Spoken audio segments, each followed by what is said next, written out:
কোভিডের মরশুমে বিয়ে, ঘরবন্দি। কিভাবে ঘুরতে যাই? কিন্তু বাঙালির প্রাণ। একবার তো পুরীর জগন্নাথ দর্শন করতেই হয়। এতদিনে হয়তো জগন্নাথ ডেকেছেন। ট্রেনে করে বেরিয়ে পড়লাম।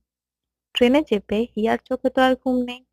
আমার মনে পড়ে ছোটবেলায় গাড়ির দোল খেলেই চোখের কোণায় গভীর ঘুম হানা দিত। এ মেয়ে তো কোনো অন্য বস্তুরই তৈরি। সারা রাস্তা ব্যায়াম প্রদর্শনে ও অন্যান্য পথিকদের সঙ্গে ভাঙাচোরা হিন্দিতে আলাপ আলোচনায় ব্যস্ত। জগন্নাথকে তো আর ক্যামেরাবন্দি করতে পারলাম না। তবে নিজের হৃদয়ে তাকে চিরতরে বন্দি করে আনলাম। তোকে হৃদ মাঝারে রাখিব, ছেড়ে দেব না।